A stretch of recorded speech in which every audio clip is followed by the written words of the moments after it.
Example Na, okay, Na2SO4 ಅಂತ ಇಟ್ಕೊಳ್ಳೋಣ. So Na2SO4 ಇದನ್ನ ತಿಳ್ಕೊಳ್ಬೇಕು ಅಂತಂದ್ರೆ ಆಗ್ಲೇ ಹೇಳ್ದೆ, ಇದು ಒಂದು ಆಸಿಡ್ ಬೇಸ್ ನ ಮಗು ಅಂತ ಹೇಳ್ದೆ.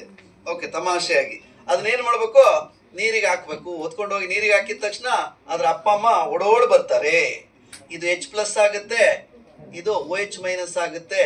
ಸೊ Na+ ಆಗುತ್ತೆ, SO4 2- ಆಗುತ್ತೆ. ಸೊ ಇವೆರಡು ಫ್ರೆಂಡ್ಶಿಪ್ ಮಾಡ್ಕೊಳ್ತಾರೆ. H2SO4 ಆಯ್ತು, ಜೊತೆಗೆ NaOH ಆಯ್ತು. ಅಪ್ಪ ಅಮ್ಮ ಇಬ್ರು ಸ್ಟ್ರಾಂಗ್ ಇದ್ದಾಗ ಮಕ್ಳು ಯಾರ ಕಡೆಗೆ ಹೋಗ್ಬೇಕು, ಆ ಕಡೆ ಹೋದ್ರು ಬೀಳ್ತವೆ, ಈ ಕಡೆ ಹೋದ್ರು ಬೀಳ್ತವೆ. ಜಾಣತನ ಏನು, ಇಬ್ರನ್ನು ಚೆನ್ನಾಗಿ ನೋಡ್ಕೊಳ್ಳೋದು.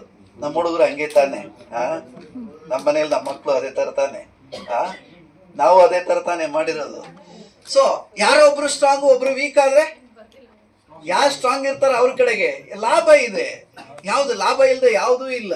ಸೊ ಇಲ್ಲೂ ಕೂಡ ಅದೇ ತರನೇ. ಈಗ NH4Cl ಇದೆಂತ ಸಾಲ್ಟ್, ಅಸಿಡಿಕ್ ಸಾಲ್ಟ್, ಹೌದಲ್ವಾ? ನೋಡೋಣ ಇದಕ್ಕೇನ್ ಮಾಡ್ಬೇಕು. ಮೊನ್ನೆ ಒಂದು ಕ್ವಶನ್ ಕೊಟ್ಟಿದ್ರು, ಅದ್ರಲ್ಲಿ ಫಸ್ಟ್ ಕ್ವಶನ್ ಆಕ್ಚುಲಿ ರಾಂಗ್. ಅದು weak acid, weak base. Okay, ಅದೇನದು ಅದು ಹೇಳಿಕ್ ಆಗಲ್ರಿ, ಯಾವ್ದು ಅಮೌಂಟ್ ಜಾಸ್ತಿ ತಗೊಂತೀವಿ ಅದು ಆಕ್ಚುಲಿ ತಪ್ಪಾಗಿತ್ತು. ಇರ್ಲಿ, ಆದ್ರೆ ಕ್ವಶನ್ ಮಾಡಿದ್ರೆ ಉದ್ದೇಶ ಏನಿತ್ತು, ನ್ಯೂಟ್ರಲ್ ಅಂತ ಮಗು ಬರೀಬೇಕು ಅಂತ ಇತ್ತು, ಹೌದಲ್ವಾ? ಸೊ ಈಗ NH4Cl plus H2O ಏನಾಯ್ತು ಇಲ್ಲಿಗೆ, NH4OH, ಓಕೆ, ಪ್ಲಸ್ HCl ಆಗುತ್ತೆ, ಹೌದಲ್ವಾ? ಇದು H+ ಆದ್ರೆ ಇದ್ರ ಜೊತೆ ಹೋಗುತ್ತೆ, OH- ಇದ್ರ ಜೊತೆ ಹೋಗುತ್ತೆ. ಸೊ ಹಾಗಾಗಿ it is a weak base, this is a strong acid. So acidic salt ಅಂತ ಹೇಳ್ತೀವಿ.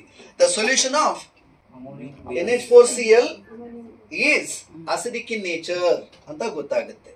ಸೊ ಈ ತರ ಅಸಿಡಿಕೋ ಬೇಸಿಕೋ ಅಂತ ಹೇಳೋದಕ್ಕೆ ಈ ಒಂದು ನಾಲೆಡ್ಜ್ ನ ಮಗು ಕೊಡಿ. ಮಗುಗೆ ಏನ್ ಹೇಳ್ಬೇಕು, ಸಾಲ್ಟ್ ತಗೊಂಡೋಗಿ ನೀರಿಗೆ ಹಾಕಪ್ಪ. ನೀರಿಗೆ ಹಾಕ್ದಾಗ ಅಪ್ಪ ಅಮ್ಮ ಎದ್ದು ಬರ್ತಾರೆ. ಅದ್ರಲ್ಲಿ ಯಾರು ಸ್ಟ್ರಾಂಗ್ ಅಂತ ನೋಡು. ನಿನ್ ಟೆಕ್ಸ್ಟ್ ಬುಕ್ ಅಲ್ಲಿ ಇರೋದೆ 3 ಆಸಿಡ್ ಸ್ಟ್ರಾಂಗು, ಬೇರೆ ಎಲ್ಲ ವೀಕು. ಯಾವ್ದದು? HCl, H2SO4, HNO3.